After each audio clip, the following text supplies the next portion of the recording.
Bom dia, a paz do Senhor Jesus esteja no seu coração nesta manhã. Estava nessa manhã, junto com a igreja, louvando, e Deus mostrando aqui de fato uma realidade que a palavra de Deus descreve, é que o tempo de Deus ele é diferente do nosso tempo, né? Não cabe questionamentos, cabe aceitar aquilo que é declarado na palavra de Deus e aquilo que de fato, na prática, né, nós contemplamos com as nossas vidas, com os nossos olhos, né? E durante a vida, nós passamos por lutas, por provas, por tribulações, e certamente se estamos trilhando um caminho de aprovação, tudo tem um propósito, tudo tem um motivo da parte de Deus, né? Nada que acontece em nossas vidas é simplesmente pelo nada ou para que Deus nos faça retroceder. Mas como eu disse, nem sempre aquilo que queremos de maneira imediata acontece em nossas vidas, né? E é por isso que é importante termos o conhecimento da palavra, sobretudo nos tempos que hoje vivemos, né? O princípio do fim, onde as coisas vão se tornar cada vez mais difíceis, onde muitos abandonarão, onde muitos andarão por caminhos equivocados, que já conhecem a palavra, muitos esfriarão o amor. Então, cada vez mais estar na casa de Deus, escutando a palavra, estudando a palavra em casa, vivendo o processo contínuo, crescente de santificação, é importante para as nossas vidas. Mas assim que quando existe uma luta, um problema, nós oramos e queremos ver solução. E Deus entende a nossa confiança, a nossa esperança, a nossa fé. Mas nem sempre isso acontece de maneira rápida, no tempo que queremos, e às vezes nem sempre isso acontece enquanto estamos vivos.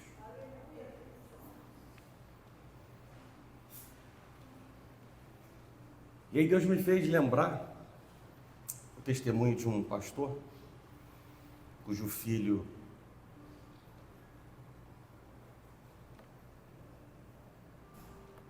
se desviou.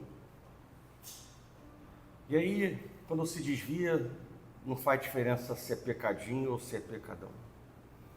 Mas ele se tornou um homossexual, e mais do que a homossexualidade, ele vendia o seu corpo nas ruas. E ele era pastor de igreja. E obviamente que esse pastor, ainda que os seus olhos e o seu coração se sentissem desonrados diante da igreja, ele fazia aquilo que alegrava o coração de Deus com o seu filho. Nesse testemunho, ele falava de maneira bem abreviada de que onde ele sabia que o filho estava, sem roupa, vendendo o seu corpo, se prostituindo, ali ele estava com a sua capa, com o seu paletó, abraçando o seu filho e levando-o para casa. E a luta foi constante, a luta foi diária, a luta não foi por pouco tempo. E o pastor não viu aquilo que ele orou tanto a Deus.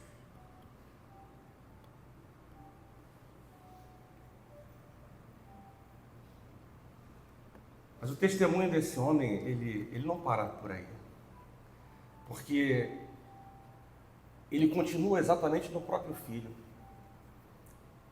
que depois declara a importância daquilo que o pai dele fez, do amor do pai dele, a conversão dele, e estar num púlpito pregando a palavra de Deus. Isso que eu acabei de falar boa introdução para aquilo que eu quero ministrar nessa manhã, para que vocês entendam o sentido mais amplo do que a palavra de Deus diz, quando diz que nós somos mais do que vencedores em Cristo Jesus.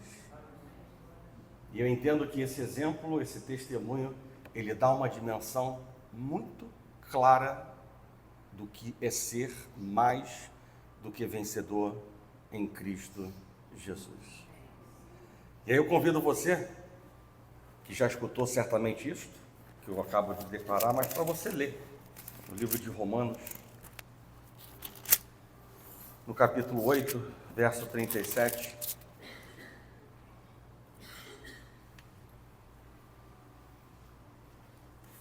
Vai dizer exatamente aquilo que você já escutou, você declara, mas certamente está com legitimidade na palavra de Deus. Romanos 8, verso 37 diz, Romanos 8, verso número 37, assim diz a palavra: em todas essas coisas, porém, somos mais que vencedores, por meio daquele que nos ama.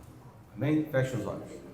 Senhor Deus e nosso Pai, graças te damos, Pai, pelo privilégio de estarmos na sua casa, na sua presença, e por aquilo, Deus, que a tua palavra pode fazer em nossas vidas. E nós cremos, Pai, que o Senhor é o início e o fim de tudo. Nós cremos que o Senhor está no controle de tudo.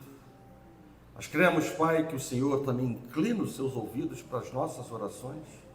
E nessa manhã, Pai, estamos mais uma vez com expectativas de que o Senhor trabalhe, Pai, no nosso coração e na nossa mente, produzindo pensamentos dignos de honra, de louvor e para a sua glória, dignos de decisões que sejam coerentes com a nossa identidade espiritual.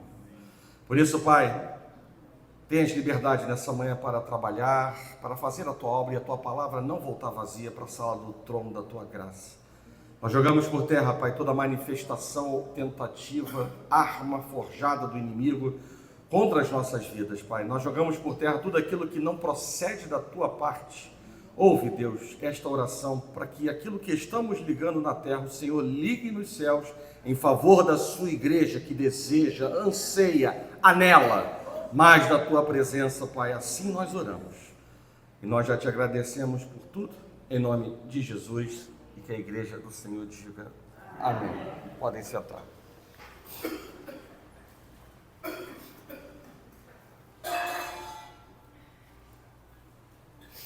Em janeiro de 1941,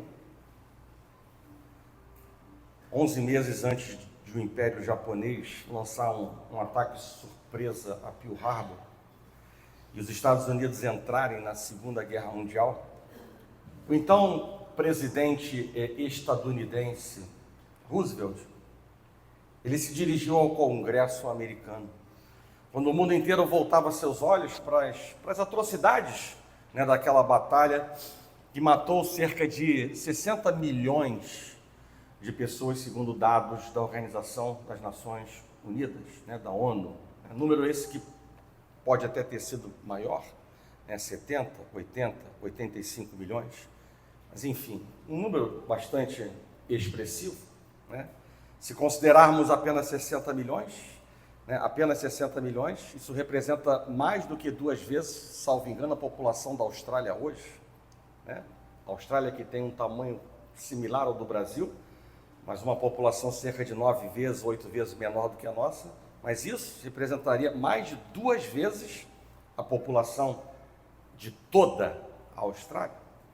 E num discurso que ficou gravado nos anais da história, e que passou a simbolizar o significado mais amplo por trás do esforço americano para derrotar o fascismo no exterior e defender a democracia global, ele disse que olhava para frente, Roosevelt, ele olhava para frente e ele buscava um mundo estruturado em 4 liberdades essenciais para a humanidade: a liberdade de expressão, a liberdade de adoração, a liberdade de viver sem miséria e ao mesmo tempo a liberdade de viver sem medo, né? No outro diedro, tratando das liberdades essenciais da vida cristã, o capítulo 8 do livro de Romanos, eu diria que é a carta magna da nossa liberdade, ela fala sobre 4 libertações, fazendo um paralelo entre Roosevelt e a carta aos Romanos.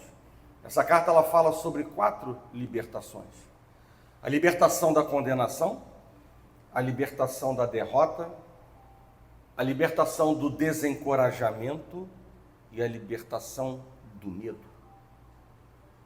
A Epístola aos Romanos tem um papel marcante na história, sendo uma importante fonte de encorajamento, de fortalecimento e de transformação de vidas. Paulo ele quer encorajar os seus leitores a colocarem a sua esperança não nas coisas passageiras desse mundo, mas sim colocar tudo em Cristo Jesus. Quem mantém seu foco em Jesus pode se alegrar, mesmo diante das oposições, porque sabe que há um Deus que cuida de nós, mesmo quando nós enfrentamos todo e qualquer vale. Sabe que a palavra do Deus eterno não voltará vazia, e o Senhor fará o que lhe apraz. E o contexto da Epístola aos Romanos era perseguição. A gente bem tratou isso no contexto dos livros que foram escritos no Novo Testamento, e a perseguição da igreja primitiva era algo que estava presente, num contexto de todos os livros. Nos tempos do apóstolo Paulo, Roma era uma cidade cheia de pompa e orgulho. Roma se vangloriava dos seus filósofos, das suas filosofias, também se vangloriava da sua riqueza e de sua cultura. Bem, esse era o contexto, na qual a epístola, a carta de Romanos, ela foi escrita por Paulo. Os primeiros 4 versículos do capítulo 8 falam sobre a libertação da condenação. Eu falei sobre 4 liberdades cristãs. Então, de maneira bem abreviada, vou falar sobre as 3 primeiras, para depois chegar na última, que é a libertação do medo. Nos 4 primeiros versículos, Paulo ali destaca a libertação da condenação. Adão pecou e com ele a reboque toda a raça humana. Nós bem sabemos que o pecado ele é maligno e ele penetrou em nossas veias e ele assumiu o trono da nossa vida. Ele nos jogou num estado de rebelião contra Deus e, consequentemente, nos tornou inimigos de Deus. Todos nós estávamos condenados, visto que o salário do pecado é a morte. Mas a palavra de Deus diz que Cristo levou sobre si a nossa culpa, Ele morreu a nossa morte, Ele suportou em seu corpo o nosso castigo, Ele bebeu sozinho o cálice da ira de Deus que nós deveríamos beber, Ele satisfez as demandas da lei em nosso lugar e Ele nos justificou diante do trono de Deus. Por isso, nós estamos livres de toda condenação. Ele pagou a nossa dívida, Ele nos absolveu de toda a culpa, Ele nos justificou. E eu disse na escola bíblica dominical dessa manhã,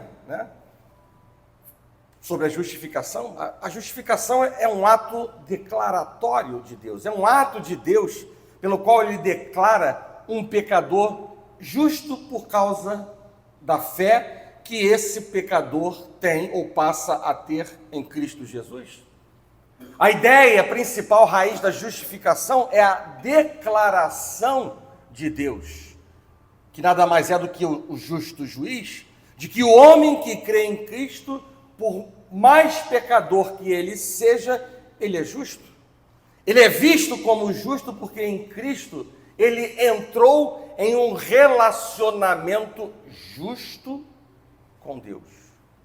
Ou seja, para que fique mais claro, a justificação ela tem a ver com a declaração de Deus sobre o pecador e não com qualquer mudança dentro do pecador. A justificação por si só não torna ninguém santo.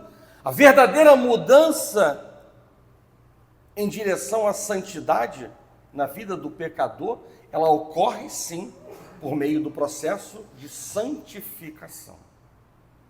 Então nós somos, pelo que os 4 primeiros versículos mostram, nós somos libertos da condenação, né? Então essa é uma importante mensagem lá naquele tempo onde a igreja primitiva estava sendo perseguida, e hoje para nós saber que fomos libertados, somos libertos de toda condenação. A partir do verso número 5 até o verso número 17, Paulo ele fala sobre a libertação da derrota, né, que é a segunda liberdade estabelecida, a libertação da derrota. E aí Paulo pontua primeiramente aqueles que não têm o Espírito Santo de Deus e que por conseguinte vivem na carne, estão vivos fisicamente falando, mas mortos espiritualmente. Estão em guerra com Deus, não podem agradar a Deus porque só pensam em agradar a si mesmos, não anseiam pela glória de Deus, nem têm prazer em obedecer a Deus. E por isso, eles estão derrotados. Eles estão derrotados. Mas em compensação, Paulo ele nos mostra que aqueles que têm o Espírito Santo, eles são libertos da derrota, no presente e no porvir. Porque o Espírito Santo de Deus, ele nos conduz à vida plena e abundante. O Espírito Santo de Deus nos dá poder para mortificarmos os feitos, os desejos, os prazeres do corpo. O Espírito Santo de Deus, ele nos liberta da derrota porque ele é o Espírito de adoção. E, consequentemente, nós não somos mais escravos, sem liberdade e sem direitos. Somos agora filhos de Deus por adoção. Somos filhos de Deus e, consequentemente, herdeiros de Deus. E se somos herdeiros de Deus, o que isso significa? Que tudo o que o Pai tem é nosso. O que isso significa para nós? Que somos ricos. Porque temos acesso a todas as bênçãos, a todas as provisões divinas. Então, por isso somos ricos. O Espírito Santo nos liberta da derrota, porque ele também é o Espírito da direção, aquele que nos guia, e consequentemente não andamos mais errantes, confusos, perdidos. Então podemos afirmar, como Paulo, que somos libertos da derrota, somos libertos da condenação, somos libertos da derrota. E a partir do verso 18 até o verso número 30, Paulo também nos mostra que fala sobre a libertação do desencorajamento. E aí é importante lembrar mais uma vez o contexto desta palavra. O contexto era de perseguição. Então aqui Paulo vai falar sobre a libertação do desencorajamento. E ele diz: porque para mim, tenho por certo que os sofrimentos do tempo presente não podem ser comparados com a glória a ser revelada em nós. O próprio Paulo disse: o Espírito semelhantemente nos assiste em nossa fraqueza, porque não sabemos orar como convém, mas o mesmo Espírito intercede por nós sobremaneira com gemidos inexprimíveis. E Paulo está trabalhando contra o desencorajamento. A carta aos Romanos encoraja o crente ou os crentes nas lutas, porque afirma que Deus está trabalhando as circunstâncias da vida para o nosso bem. É o que está escrito nesse mesmo capítulo 8, no verso 28, que vocês bem conhecem e eu gosto muito desse versículo. Sabemos que todas as coisas cooperam para o bem daqueles que amam a Deus, daqueles que são chamados segundo o seu propósito. A carta aos Romanos encoraja o crente nas lutas, porque afirma que Deus tem um plano eterno e perfeito para a nossa vida? E aí o verso 28 diz o que falamos, e o verso 29 mostra que esse plano envolve o nosso bem e a glória de Deus. E mais ainda, a carta aos Romanos encoraja o crente nas lutas, porque o plano de Deus ele é vitorioso e ele nunca pode ser frustrado. E aí o verso número 30 vai exatamente dizer isso, que eu em poucas palavras resumi, quando diz que Deus nos conheceu, nos predestinou, nos chamou, nos justificou e nos glorificou. Ou seja, um plano vitorioso que não será jamais frustrado. E aí eu faço só um parênteses, porque você escutou da minha boca o que está na palavra de Deus, quando fala sobre predestinar, né? A palavra predestinação não está na Bíblia, mas o verbo predestinar, sim. Então, predestinou, mas tudo é a mesma coisa, né?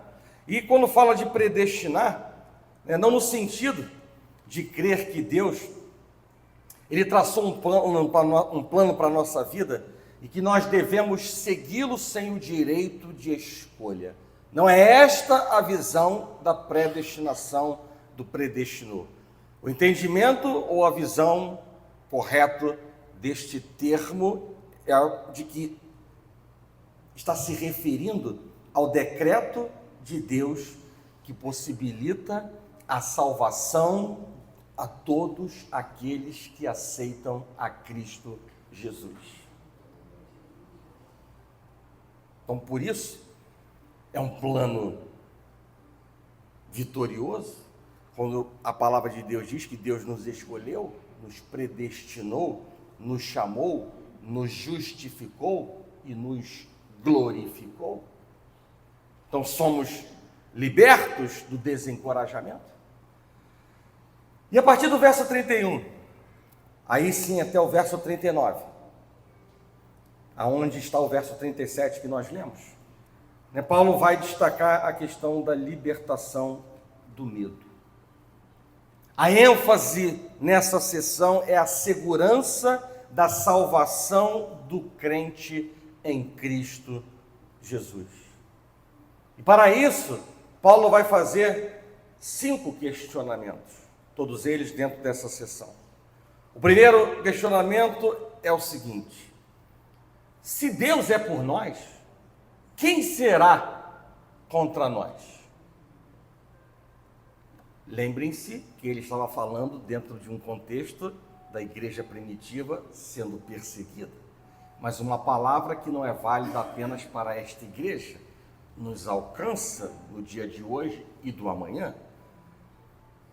Então, dentro dessa sessão em que ele fala sobre a liberdade, a libertação do medo, o primeiro questionamento é: se Deus é por nós, quem será contra nós?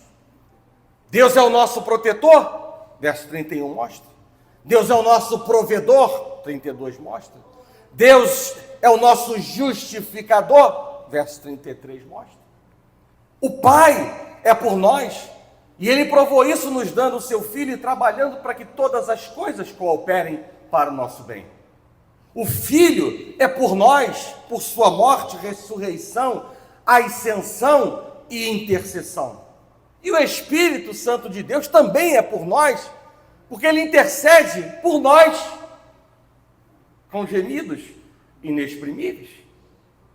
E quem é contra nós? O diabo, o mundo, a própria carne.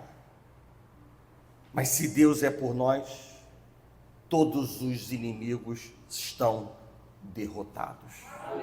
Se Deus é por nós, todos os inimigos estão derrotados.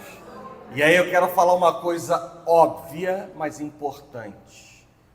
Deus é por você e não contra você.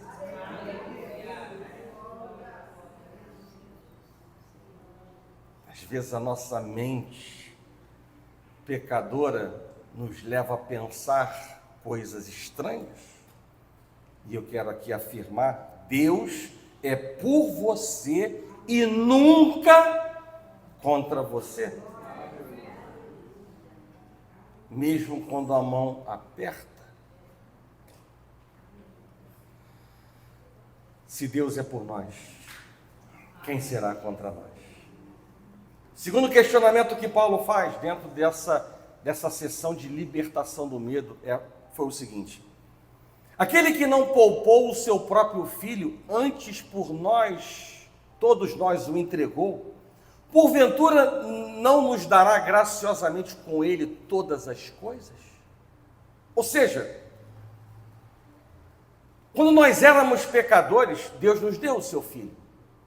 Agora que somos seus filhos, ele porventura nos abandonaria? É o que Paulo está dizendo. E a palavra de Deus nos mostra que ele jamais nos abandonará ou nos desamparará, porque a cruz é a demonstração mais eloquente do amor de Deus para com a sua igreja, para com seus filhos. Nós estamos falando sobre a libertação do medo.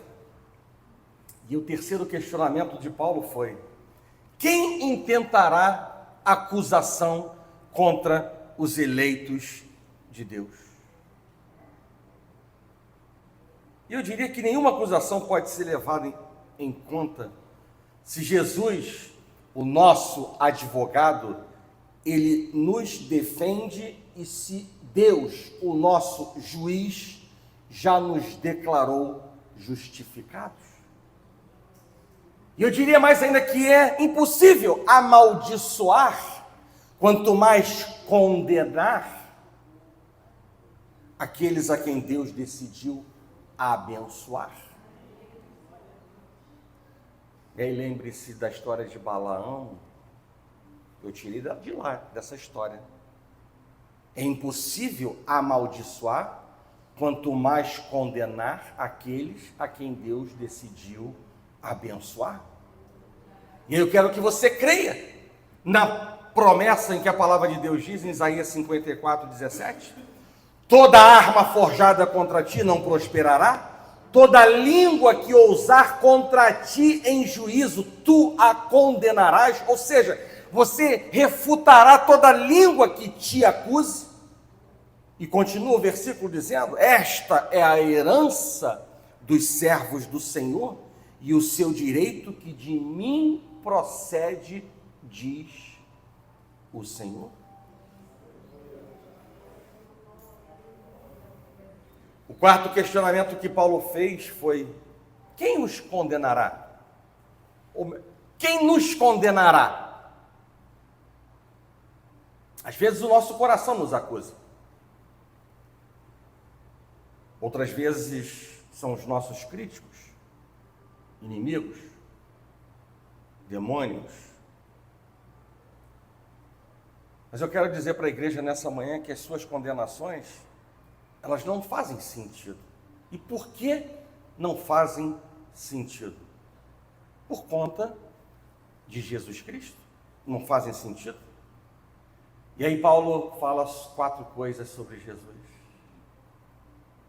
para que você entenda que de fato não fazem sentido. E Paulo disse que 4 coisas. E você sabe disso. Paulo disse que ele morreu, ele ressuscitou, ele está sentado à direita de Deus e ele intercede por nós. Primeiro de tudo, Jesus morreu por você. E isso significa que os seus pecados são perdoados. Não só isso, mas a palavra de Deus diz que ele ressuscitou dos mortos. E isso significa que Deus aceitou o sacrifício dele na cruz para que você pudesse ser justificado. E além disso, ele subiu ao céu, aonde agora ele se senta à direita de Deus. Isso significa que a obra de Cristo na terra está concluída, está conclusa, e ele se senta no lugar da mais alta honra e autoridade, de onde ele desempenha o seu ofício de advogado celestial. E o que ele faz lá? A quarta coisa: ele intercede por mim e por você. E de fato agora nós podemos afirmar que nenhuma condenação há mais para aqueles que estão em Cristo Jesus. Que ele não somente morreu, mas ele ressuscitou, subiu aos céus e está à direita de Deus Pai, intercedendo por mim e por você. Então não há condenação. E aqui tem a última pergunta que Paulo faz, ainda dentro dessa sessão falando sobre a libertação do medo, né? Veja que as perguntas trazem respostas de encorajamento. E a quinta pergunta foi: quem nos separará do amor de Cristo? É possível que nós tenhamos que enfrentar agruras da vida, passar por vales escuros, passar por trilhas estreitas.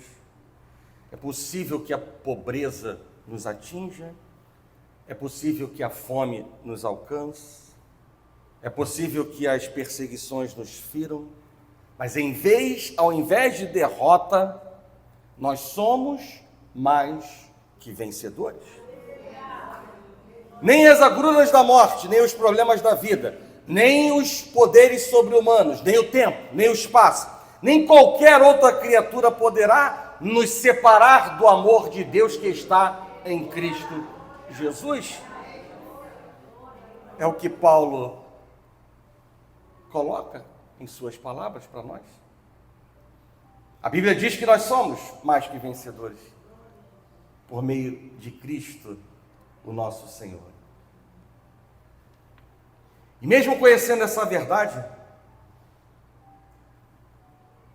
não é o que temos visto em todos os cristãos. Muitas vezes o sentimento de derrota, o sentimento de fracasso tem permeado a mente de muitos homens e mulheres de Deus. E nós sabemos que o inimigo de nossa alma tenta invalidar tudo aquilo que Deus disse ou aquilo que Deus fala. Por isso, eu já disse isso algumas vezes neste altar, da importância de quando Deus fala aos nossos corações, não deixar para amanhã o que podemos, ou melhor, que devemos fazer no dia que se chama hoje. Porque o inimigo, ele vai trabalhar para desconstruir o que Deus está edificando em nossas vidas. E o inimigo da nossa alma vai tentar, a todo custo, invalidar aquilo que Deus diz, aquilo que Deus proclama pela sua palavra, porque ele sabe que o que Deus fala, ele cumpre. Quando ele foi até Jesus, ele disse: se tu és o Filho de Deus, atira-te abaixo. Foi isso que o diabo disse para Jesus. Mas eu quero dizer algo muito importante para você nessa manhã. Todas as vezes que o diabo diz, preste atenção no que eu vou dizer, todas as vezes que o diabo diz, é o fim, ali na verdade, era o começo dos melhores dias e das maiores vitórias. O diabo disse a José no Egito, numa cisterna do deserto, é o fim. E Deus disse, é o começo, José, o governo do Egito te espera. O diabo disse para Moisés no deserto de Sim, é o fim. E Deus disse, é o começo. Eu vou te transformar no libertador do meu povo. O diabo disse a Sadraque, Mesaque e Abednego na fornalha, é o fim. E Deus disse, é o começo, vocês serão exaltados. O diabo disse a Daniel na cova dos leões, é o fim. E Deus disse, é o começo, sua história mudará o mundo. O diabo disse a Jonas na barriga de um peixe, é o fim. E Deus disse, é o começo. Nínive será salva por meio da palavra que você falará. O diabo disse a João, exilado na ilha de Patmos, é o fim. E Deus disse, é o começo, você escreverá a maior revelação de todos os tempos, que foi o Apocalipse. O diabo disse a Jesus, ousou a dizer a Jesus morto na cruz, é o fim. E Deus disse, é o começo, todo o poder no céu e na terra eu entrego nas tuas mãos. Por isso, igreja, quando o diabo disser a você que é o fim,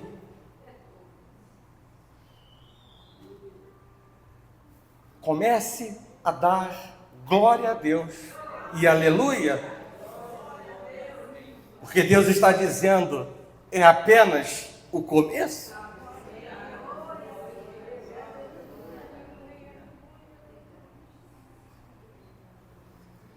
O diabo ele não tem poder para decretar o fim de nenhum filho de Deus. E o sofrimento não é o fim, mas o começo para todos os que creem, porque há um propósito em tudo aquilo que Deus permite acontecer em nossas vidas. 1 João capítulo 5, verso 4 diz que todo que é nascido de Deus vence o mundo. Mundo esse que jaz o maligno. E essa é a vitória que vence o mundo e, consequentemente, o diabo, o poder do inimigo, a nossa fé. Ou seja, como eu já disse, o diabo não tem poder de decretar o fim de nenhum filho de Deus. Se somos filhos de Deus, por meio da fé em Cristo, então a sua garantia de amor e proteção, ela está sobre nós. Em João, no capítulo 10, a partir do verso 27, Jesus disse: as minhas ovelhas ouvem a minha voz, eu as conheço e elas me seguem. Eu lhes dou a vida eterna. E preste atenção no que Jesus disse: jamais perecerão, e ninguém as arrebatará da minha mão. Aquilo que meu Pai me deu é maior do que tudo, e da mão do Pai ninguém pode arrebatar. Muitas vezes Deus não nos livra dos problemas, mas Deus nos livra nos problemas. Muitas vezes Ele não nos protege das dificuldades, mas Ele nos protege nas dificuldades. De modo que o quê? Que todas as coisas cooperem para o bem daqueles que amam a Deus, daqueles que são chamados segundo o seu propósito. A segurança que nós desfrutamos em Cristo é tão grande, que até mesmo as adversidades, elas são capazes de trabalhar em nosso favor.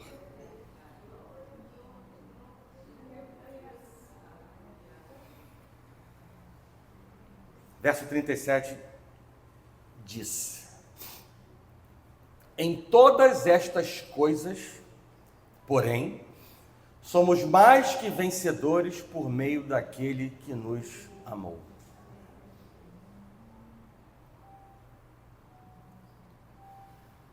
Quando nós falamos de sermos vencedores, é possível que nós pensemos no conceito do mundo. nos valores que permeiam a nossa sociedade, onde vencedor é aquele que não sofre dificuldade, que não tem falta, que financeiramente está bem, que não sofre perseguição, que não perde o emprego, que não padece doenças, que não tem problemas na sua família. Por sua vez, quando falamos de perseguição, de tribulação, de problemas, é mais fácil o mundo e parte das igrejas associarem ao fracasso, à derrota, e não em ser um vencedor, sim ou não? Sim ou não? Sim. Além disso, quando nós pegamos um versículo da Bíblia e o tiramos do seu contexto, nós também somos levados a interpretações tão erradas quanto esta que o mundo tem de ser vencedor. Inclusive, a pensar que esse versículo 37, que nós lemos no início, que eu acabei de repetir, é uma promessa de que os crentes podem conquistar tudo o que desejarem, afinal de contas, são mais que vencedores.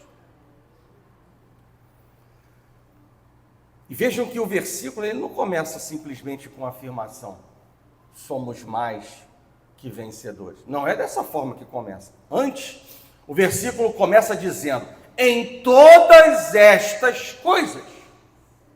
E mais ainda, em todas estas coisas, porém, somos mais que vencedores, não significa dizer em todas as coisas, porém, somos mais que vencedores.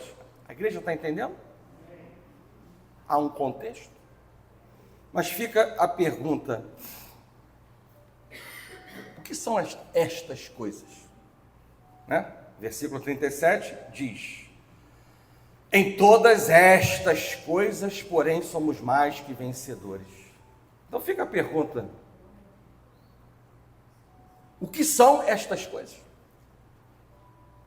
Em que situações ele afirmava juntamente com os irmãos de Roma que eles eram mais que vencedores?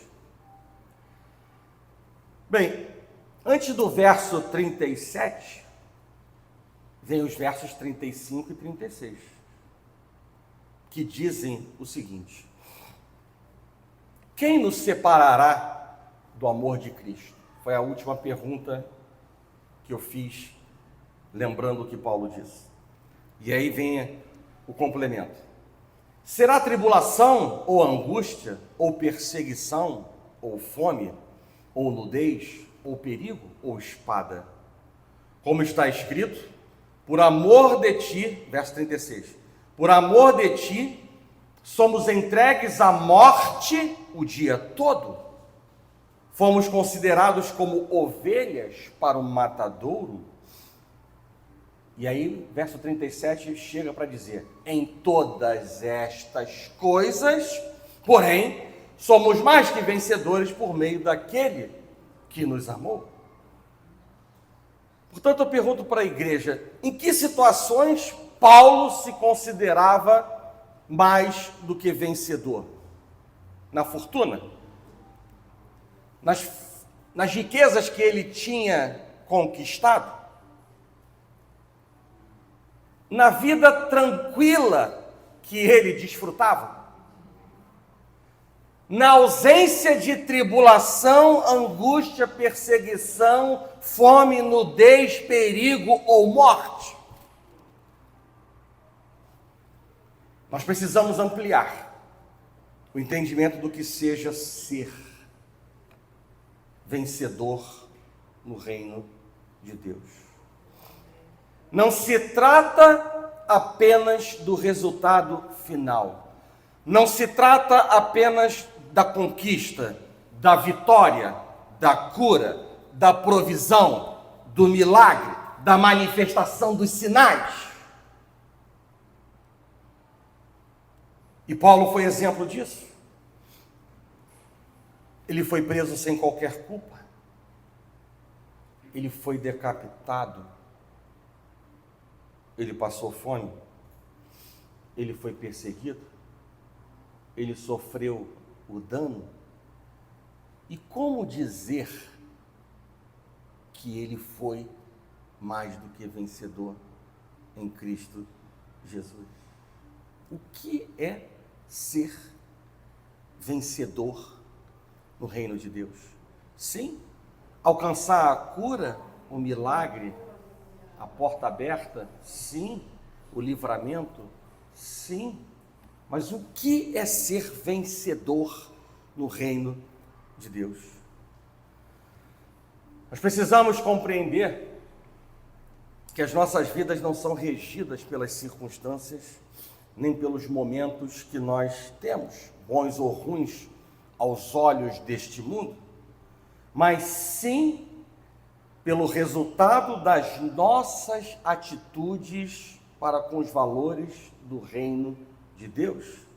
E assim, a manifestação da natureza de Deus através de nossas vidas em todas as circunstâncias que vivemos.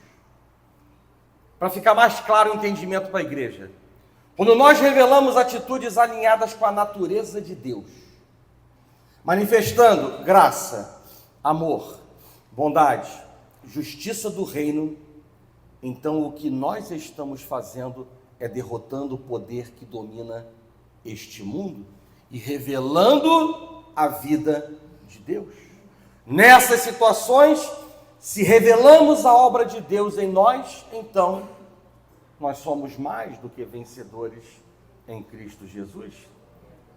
E isso aqui corrobora com aquilo que eu tenho dito à igreja, de que a bênção não está apenas no ponto final. Deus está trabalhando ao longo desse processo e, ao mesmo tempo, nós estamos sendo avaliados por Deus, pelo mundo e pelo diabo, como nós estamos reagindo.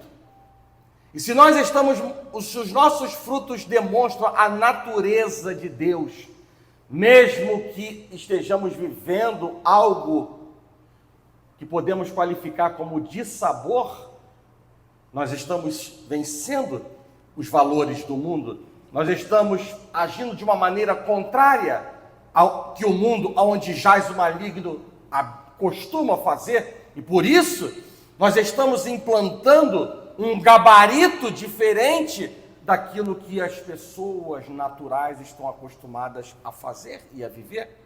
E assim podemos declarar que somos mais do que vencedores em Cristo Jesus. Agora, se em nossas atitudes demonstramos egoísmo, orgulho, arrogância, preguiça, má vontade, vaidade, avareza, falta de amor, compaixão, então o que está acontecendo, mesmo que aos olhos do mundo sejamos vitoriosos, eu diria que no mundo espiritual é a completa derrota para o poder que rege este mundo que está sob o domínio de Satanás. Portanto, igreja, somos vencedores quando, independente do que estejamos passando ou vivendo, revelamos a natureza de Deus em nossos atos. Isto sim é ser vencedor, ou também representa ser vencedor, mesmo que em meio à tribulação, mesmo que em meio às lutas, mesmo que em meio às dificuldades. Ser mais que vencedor em Cristo Jesus se refere a uma vitória que tem muito mais a ver com a ideia de suportar do que de ser vitorioso, melhor, de suportar e de ser vitorioso na adversidade. O foco desse versículo está na segurança do crente em Cristo e não na satisfação dos seus desejos pessoais. E assim nós podemos dizer que os sofrimentos não ameaçam as bênçãos que os crentes desfrutam em Cristo Jesus. Ao contrário, esses sofrimentos acabam contribuindo para o crescimento espiritual do povo de Deus que caminha em direção à glória divina, à glória futura.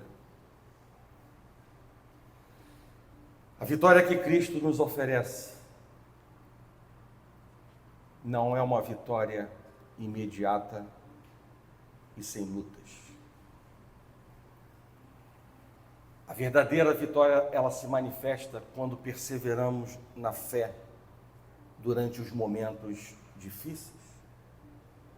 Em 2 Coríntios, capítulo 4, versos 8 e 9, Paulo diz: em tudo somos atribulados, porém não angustiados, perplexos, porém não desanimados, perseguidos, porém não desamparados, abatidos, porém não destruídos.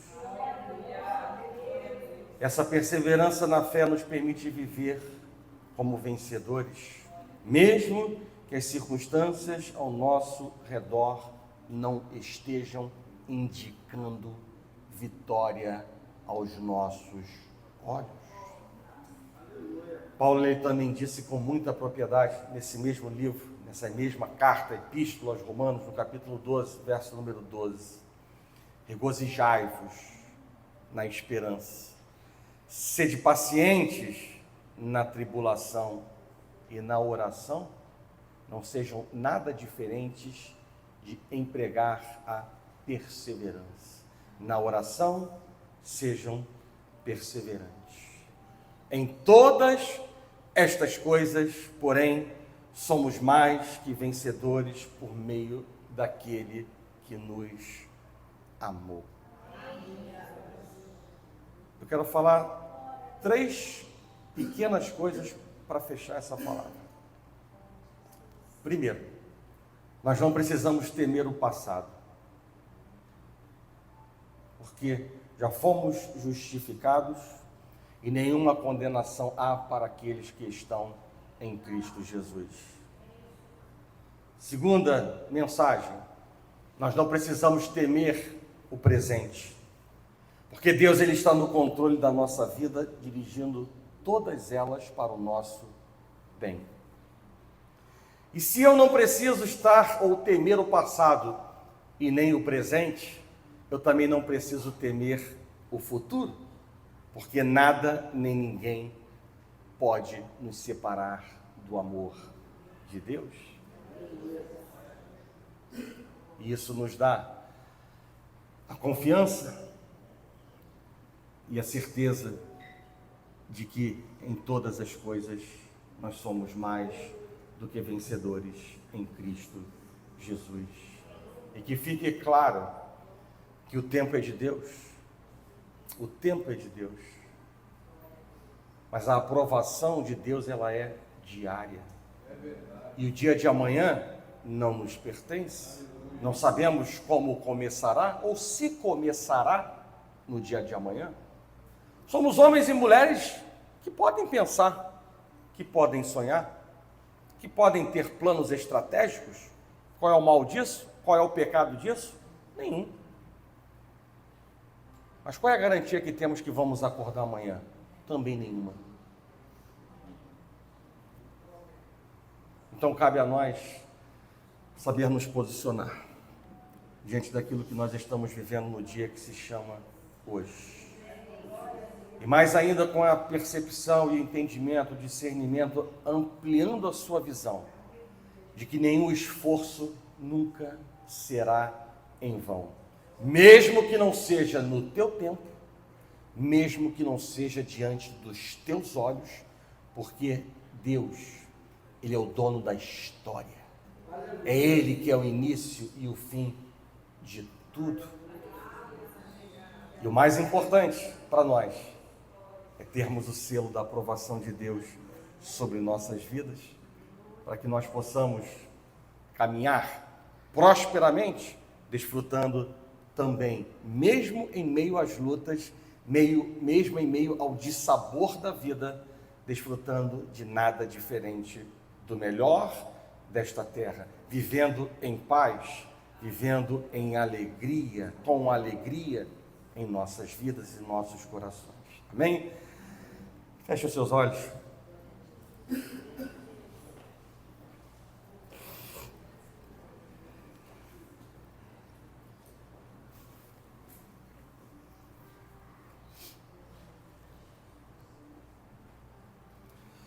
Senhor Deus e nosso Pai, Nós te damos graças por revelar primeiro a tua boa, agradável e perfeita vontade por meio da tua palavra, ao revelar a tua verdade para nós, em que o Senhor conhece os nossos corações, nossas mentes, os nossos posicionamentos, quem verdadeiramente nós somos diante dos seus olhos. Tua palavra mesmo diz que nós não conseguimos esconder nada do Senhor. Tudo está visível, descoberto aos seus olhos. E nessa manhã, Pai, nós te damos graças por ampliar a nossa visão, para nos mostrar que mesmo diante de circunstâncias que o mundo pode contestar e não aceitar o teu domínio, o teu amor, a tua graça, a tua misericórdia, o teu caminho perfeito sobre nossas vidas, mas o Senhor nos prova por meio da tua palavra que de fato todas as coisas cooperam para o nosso bem. E mesmo que o diabo diga que é o fim, o Senhor nessa manhã nos mostra que o Senhor tem uma palavra que é totalmente contrária àquilo que o inimigo tenta desconstruir em nossas vidas, dizendo que é o começo de uma grande história, o começo de um novo tempo, de algo novo em nossas vidas, porque o Senhor é o dono da história, é o Senhor de nossas vidas, é o início e o fim, o alfa e o ômega. E nessa manhã, Pai, nós queremos orar ao Senhor, para que venha limpar as sujeiras, as incoerências espirituais que estejam plantadas em nosso coração nesta manhã. Para que nós possamos, Deus, quebrar as amarras do pecado e do passado e podermos, Deus, avançar para aquilo que o Senhor já preparou de antemão para que nós andássemos, Pai. Em nome de Jesus, limpa, Deus, o nosso coração, a nossa mente, para que possamos, Deus, viver coerentemente com a Tua palavra, coerentemente com aquilo que o Senhor tem declarado por meio da Tua palavra, Pai, para as nossas vidas, Pai. Em nome de Jesus, faz a obra, continua a boa obra, Deus, iniciada em nossas vidas, Pai. Nós ansiamos, Pai, por coisas maiores, por coisas grandes, Pai, por ver, ó Pai, algo que os nossos olhos ainda não contemplaram e os nossos ouvidos ainda não ouviram. E o Senhor nos dá liberdade e ao mesmo tempo cria em nós a expectativa de que isso se tornará realidade dentro desta igreja. Basta, Pai, nos achegarmos a Ti perseverantemente, vivendo um processo contínuo de santificação, de leitura da Tua palavra, de comunhão contigo, para que, alegrando o seu coração, o Senhor possa, Deus, abrir as comportas do céu de uma forma diferenciada a tudo aquilo que o Senhor já está operando dentro dessa igreja. E nós queremos, Pai, no mundo espiritual declarar em alto e bom som que queremos mais do que aquilo que o Senhor tem nos oferecido. E nós sabemos, como falamos aqui nessa manhã, que tudo tem o seu tempo e nós precisamos valorizar mais também aquilo que o Senhor tem falado ao nosso coração para ser feito, para que quando a Tua bênção chegar em nossas vidas ou sobre nossas vidas, nós possamos valorizar e glorificar o Teu nome e fazer com que isso seja uma motivação para aprofundar ainda mais o nosso relacionamento contigo, Pai. Por isso, ao conhecer a Tua palavra, nós sabemos que o Senhor não é Deus que tarda o cumprimento da Sua palavra nem das Suas promessas, mas o Senhor aguarda que haja verdadeiro, genuíno arrependimento dentro de nós, para que a Tua palavra se prove, se cumpre, os céus se abram a nosso favor. Assim, Deus, nós oramos nessa manhã. Faz a obra, Pai. Continua trabalhando em nossas vidas, nos nossos corações, nas nossas mentes, fazendo com que essa igreja, Pai, seja diferente, tenha valores diferentes, Pai, do mundo, para que primeiro alegremos o seu coração e depois cumpramos, ó Pai, o propósito para o qual o Senhor nos chamou, de pregar a Tua palavra, de dar um bom testemunho e vidas serem alcançadas para a glória do Teu santo nome. Assim oramos. E nós agradecemos já por tudo, em nome de Jesus, e que a igreja do Senhor diga Amém.